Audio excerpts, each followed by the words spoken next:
Hello and welcome to my channel, or welcome back to my channel. Hope everyone is doing well. Today we are going to be doing another Reddit stories. All credit goes to all the original writers of the stories. I will link them in the description. Tall man in a long black cape at my great-grandmother's wake. I've told the story to a handful of people in my life, and each time I just get kind of a blank stare with a "huh, that's weird" reaction. I figured I'd share here and see if anyone ever experienced something similar. My great-grandmother passed away when I was about 6 years old. I don't really remember any specifics from the wake, but I very clearly remember seeing a very tall man wearing a long black cape. One detail about the cape I remember crystal clear is the collar went up very high, like the cape you would see for a generic Dracula costume. I saw this man 4 or 5 times randomly at the wake, but never from the front. I only ever saw him from behind, walking away from me with big strides that were too fast for me to keep up with. Also, one very odd thing I remember was that nobody reacted to him in any way. He was walking and weaving through the crowd of people, not stopping or talking, not looking at anyone, no one looking at him or even reacting to him at all as he passed by. Even as a child, I knew something was weird about that, but I just kept seeing this tall man with a long black cape randomly weaving his way through the crowd of people at the wake. I feel like mentioning to my eyes there was no reason to not believe this was flesh and blood person, not any kind of entity, phantom, etc. Afterwards, during the car ride home, I was just too curious at the point, so I asked my mom who the man in the cape was. Of course, she had no idea what I was talking about and kind of brushed it off. My dad and aunt were also in the car and confirmed they saw nobody wearing a cape or anything that could have even been mistaken for a cape. Even the priest was wearing a regular suit. I know if I had seen this man there 4 or 5 times, surely someone had to have caught a glimpse of the tall man in the black cape, but no one did. Not a single time. That's as best as I can describe it. Has anyone seen something like this before? A dead person gave me flowers. Hello, I seriously didn't believe in ghosts, but I can't explain this one. I work in a small mall with many expensive clothes. It's a mall full of brand clothes. I myself work at Guess, and yesterday we took inventory. That's when we count every single product that we have. And since we can only do it when no one is in our store, we work till 10 p.m. The clothing hour for our store is normally 6 p.m. The mall has much security even in the night. In the area where the mall is are really many homeless and criminal people, and to prevent them from not stealing really expensive stuff, there's always security. But yesterday at 8 p.m., 2 hours after closing hours, a homeless man knocked on the glass. It was not any homeless person. He was really famous in my city because he always drives around with a shopping cart and is really nice to other people. Always used to buy him food before I started working. So me and my coworker opened the door and asked him how he got inside. He answered that he got here through the front door and that he wanted to see me.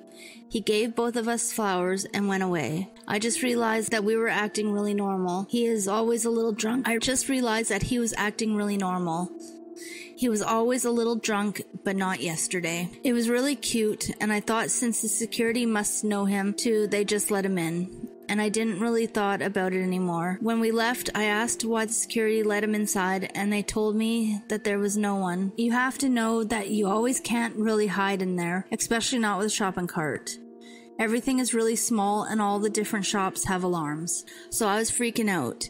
They were looking inside to make sure no one is there and came back and told me there wasn't anyone, and that must have been my imagination. We showed them the flowers, but they really didn't care much. Probably thought we wanted to scare them. So my coworker drove me home, and today he sent me something. I was really shocked when I saw it.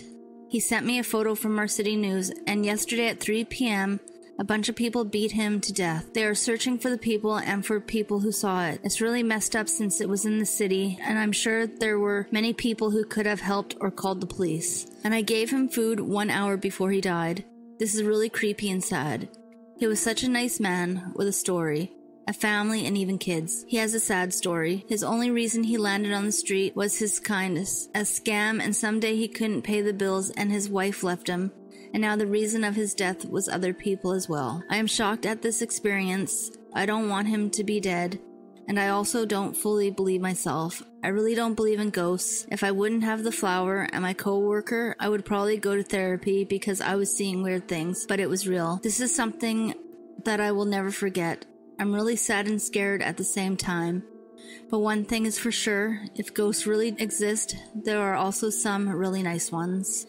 If I promised to be nothing but a perfect gentleman. A few years ago, I was finishing up my master's one night. Before a particular horrid evening class, a friend from school and I decided we should grab some ice cream beforehand to help us get through the class. I picked her up from her apartment and we went to Cold Stone, just down the street from the building where our class was.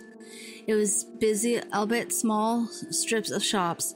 We got our ice cream and came out to sit in my car to eat it as there was nowhere to sit outside. As we were walking back to the car, we hear a man call out from behind us and say, "Excuse me," in a somewhat panicked voice. We turn around and it's a man in a suit. He's probably in his 40s. The suit doesn't look like it fits him very well. He has no backpack or laptop bag, and he looks panicked and harried-eyed, but clear-eyed and fully aware of his surroundings. He says, "Do you girls know where the train station is? I'm supposed to catch this train in 20 minutes. We tell him yes, the train station is about a 10-minute walk from where we were, and gave him directions. Now, mind you, we were in a very busy HCOL area full of Ubers, Lyfts, and cabs, and we were in a busy parking lot where tons of people are coming and going. His walk at a leisurely pace would be 10 minutes, so he has plenty of time to get over there. And he wasn't out of shape at all, actually quite the opposite. We turn around to start walking to the car again as he said thanks, and it seemed like the conversation was over. The next thing we know, he's following us to the car, and when we turn around to see he's still there, he says, "Could you girls do me a favor? If I promise to be nothing but an upstanding gentleman, could you take me to the train station so I don't miss my train?" Now, a few things don't add up here. This area we are in is known for all types of white-collar businesses, but everyone has a bag of some sort, especially if they are taking mass transit. He looked out of place in the suit, and the way he asked us for the ride made our red flags go up. Why do you need to preface that you'll promise to be an upstanding gentleman if you are one? While he was asking us about the train station and for the rides, several single men walked to their cars, got in and left, including one of the cars next to ours, where we were standing. Why didn't he approach one of them? The whole situation felt off. My friend and I were definitely on the same page, and unlikely for this guy, we are both master's students in forensic psychology, so we're about to go to a class where we talk about people, mostly men, luring, raping, torturing, and killing people in attempts for us, the students, to better understand their psychological mindsets, so even more so than the average person. We are going to have our guard up about strangers approaching us.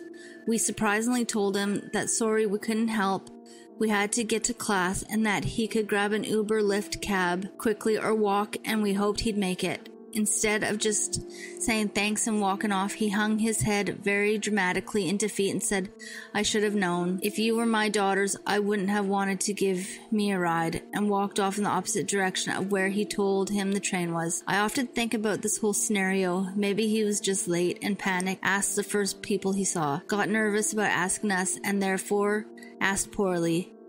But so many red flags piled on, and my friend and I both independently thought the situation was very odd.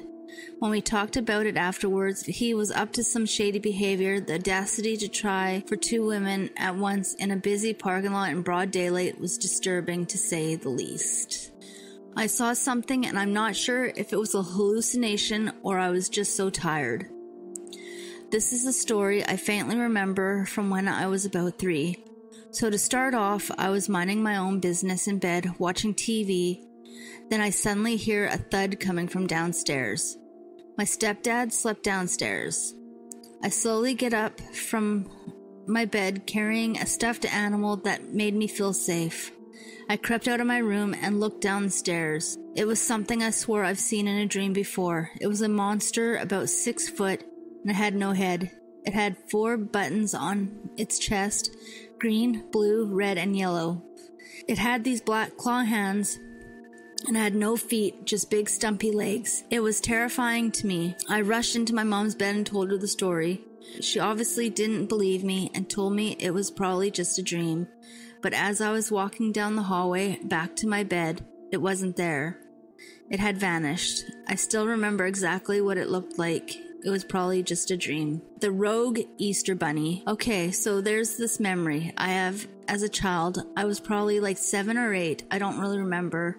But I have this very vivid memory I will literally never forget. And I've been questioning it ever since.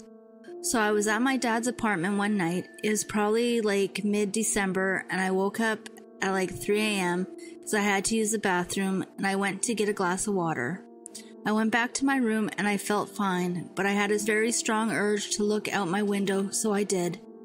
I can't explain this in any other way than the fact that I saw a very tall figure in a blue Easter rabbit costume walking down the street, coming from my right to left. They just walked slowly by, didn't move their head or anything, just kept walking. I had this like wave of anxiety and fear rush over me, so I just went back to bed because I thought maybe it was just a bad dream. Well, I have thought about it ever since, and honestly, I know myself and I know it wasn't a dream. But it gets even weirder. A couple years ago, I told my mom about this experience, and turns out the same thing happened to her as a child, and she's like very sure it wasn't a dream and something she actually experienced also. She told me she was probably about the same age and she saw a rabbit costume, walking down her childhood street from her right to her left, and it was really early in the morning. She still thinks about it too. I've tried to do research and try to figure out if anyone has had this happen, but I found nothing, so I'm coming to Reddit to see who has ideas as to what this rogue Easter bunny could be. Thank you for listening. If you like this type of content, please consider subscribing and liking my channel, and I will see you on the next one.